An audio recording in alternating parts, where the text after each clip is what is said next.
Hello, good day. So today we'll be starting our discussion. Start muna tayo sa earthworks and then concrete works. So ito yung plano na gagamitin natin, our reference plan to be estimated. Okay. So you can see it is a single-story building, facility building located in Paniki. Actually, constructed na to. Ginagamit na.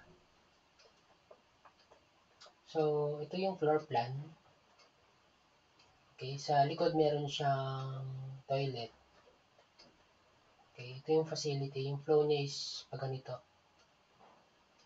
Okay. So, roof plan, floor finish plan made of tiles, then wall finish plan,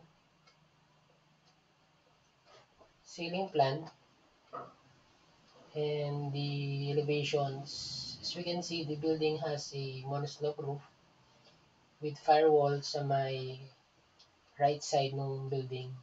Ito. Schedule of doors and windows, foundation plan, roof beam plan, and the other details for the foundation, roof framing plan, plumbing plan, okay, and the electrical plans.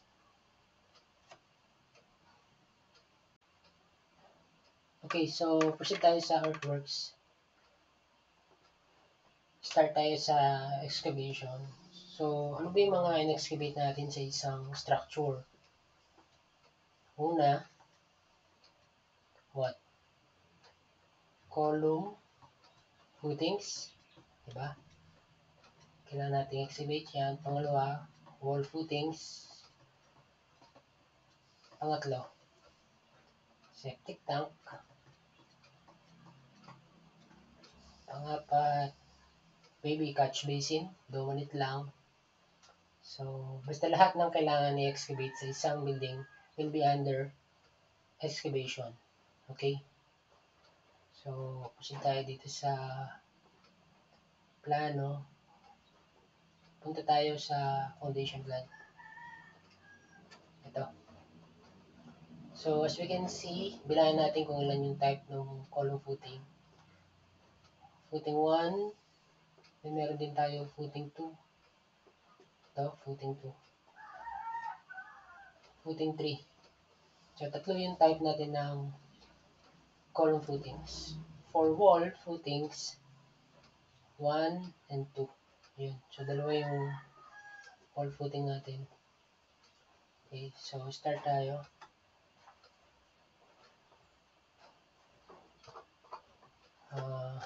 Excavation. Una, name, then length, width, height, then set, volume. For the first item, F1. 1. Okay, F1. So, bilangan natin ilan yung F1. 1, 2, 3, 4. So, apat. So, apat na set. Then, kunin natin yung size nung footing 1. Punta tayo dito sa may details. So, footing 1, this is the detail. The volume to be excavated is, so, copy ko lang ito muna.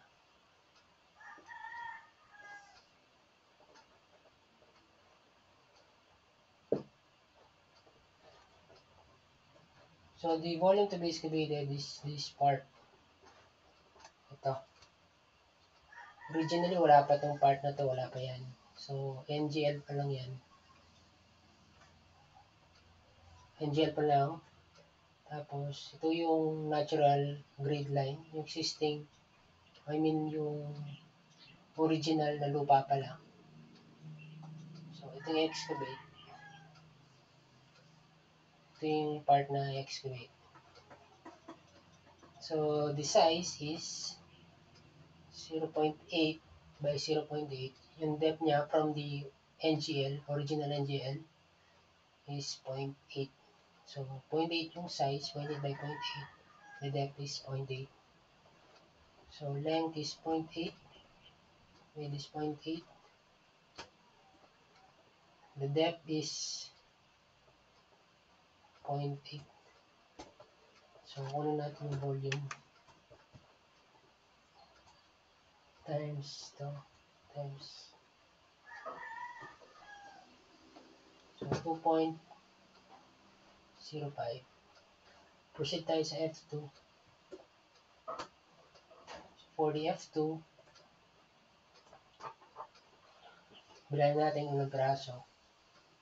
So, 1, F2 to, 1, 2, F2 to 3, 4. So, apat. Apat na set ng F2.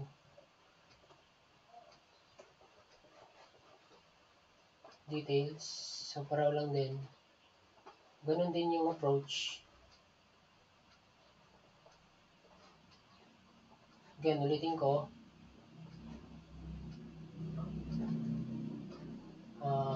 Originally, the footing 2, bago nagawin structure or bago gagawin, the NGL is this part. Ito yung original NGL. So, yung excavate, wala pa to. So, yung excavate is ito. Itong part na to. Okay. So, ayan. So, yung size, ideally, nung footing is 0.8 by 0.8. The depth is 0.8. So, pareho lang. 0.8 by 0.8, 0.8. So, yung volume is the same. Lastly, footing 3. For the footing 3, 1, 2. So, dalawa lang yung footing 3. Okay. Dalawang set. The size, nandito yung details. Size is bali 0.6 by 0.6. The depth is 0.8. 0.6 by 0.6, 0.8. 0.6, 0.8. So, the total volume is initially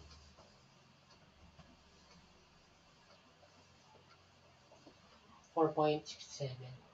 So, sa column footing pa lang yan, yung kailangang excavate. As you can see, meron din tayong kailangang excavate or wall. Okay? So, wall, kung tingin tayo sa details. So, yung width ng wall is 0.3. So, wall footing, 1. Wall footing pala. Meron tayong dalawang klase ng footing. Pero the same lang yung size. 0.3 by 0.3. 0.3 yung wall footing 1. Paraw lang yung depth. So, pagsamahin natin, wall footing. Tapos, the width is 0.3.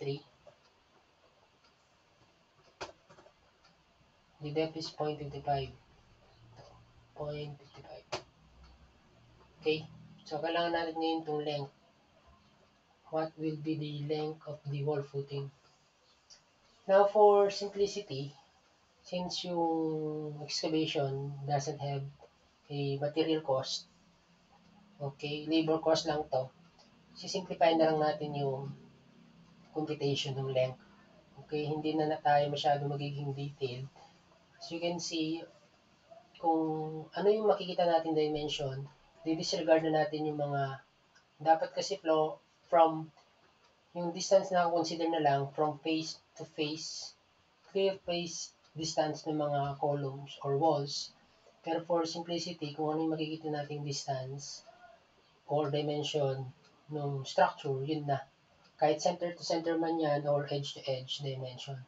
Since ulit, labor cost lang to. Okay? So, para mas maintindihan nyo, ganito yung diskarte natin. So, as you can see, yung true length lang na kailangan para sa wall footing is ito. For example, mula rito hanggang doon. Di ba? From clear or the clear distance between the columns or walls. From edge to edge. Pero yung given na dimension, 2.5 and 2.5, 5 meter is outer edges nitong columns. So, para mas simplify, since yun nga nabanggit ko kanina na wala tayong material cost dito, excavate lang natin yung existing soil sa site. So, gagamitin na lang natin. Huwag na natin gagawin masyadong accurate. Okay, para mas simplify, tsaka para mas mabilis. Okay, kung ano yung nakita natin dimension dito ng mga parts ng building, yun na. Okay, so, di na natin nililes yung mga dimension ng columns and walls. So, delete ko lang saglit. So, ano yung dimension? Ano yung length ng mga wall footings 1 and 2? So, una, itong 5 meter. So, 1, 2, 3, 4. Apat na 4 na 5.0 meter. 2.5 plus 2.5 is 5. So, plus, so length is 4 times 5 plus itong maliit dito. So, plus 2.5. Okay, next. Plus, vertical naman. Ang haba nito is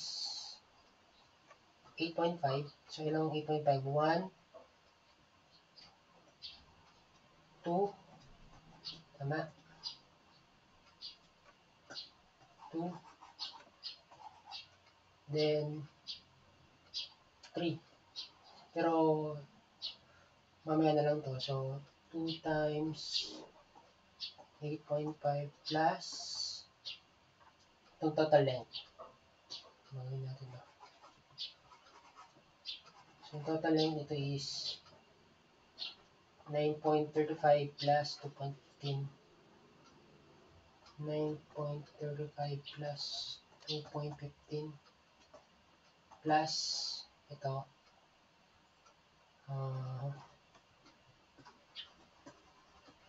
bali dalawang 1.5. So, ilan?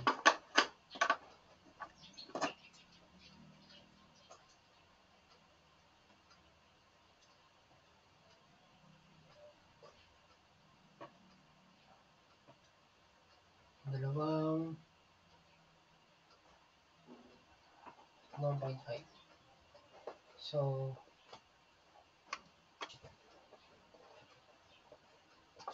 4 times 5 plus 2.5 plus 2 times 8, 5 plus 9.35 plus 2.15 plus 2 times 1.5. So, 54. So, the total length of wall footing 1 and 2 is 54. So, wall footing 1, wall footing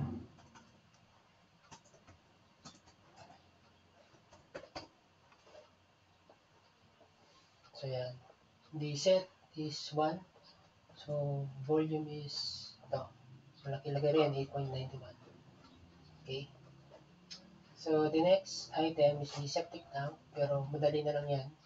Kaya nyo nang kunin yan. Basta lahat ng kailangan excavate, i-add lang dito. Okay. So, the total volume is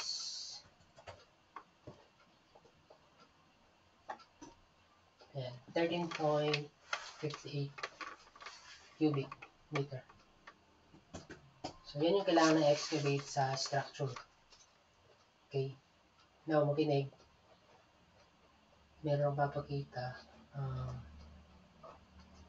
Observe nyo itong picture na to. Anong mapapansin ninyo? Di ba, may clear distance, I mean, may spacing or allowance sa size ng footing. Di ba? And also, yung diskarte dito, hindi lang dun sa part lang ng footing nag-excavate. Instead, continuous. Okay? As part yung pag-excavate nila. Gets ba? So, actually ganito sa actual. Diskarte sa way ng pag-excavate. Merong iba, as a whole, yung buong footprint ng building, yun yung excavate nila. Yung iba naman, by parts. After mahukay, malatag ng bakal, tsaka mabuhusan, okay, dun sila mag-proceed dun sa next part. Okay, so, ganun sa practice, sa actual. Pero for now, so, hindi muna natin gagawin yon. Kung ano munang size nung actual dimension ng footing, yun na muna yung excavate sa computation. Okay, huwag na muna tayo maglalagay ng mga allowances or spaces. Okay, nagets ba? So, for now, ideally, the total volume to be excavated dito sa plano natin is 13.58. Okay?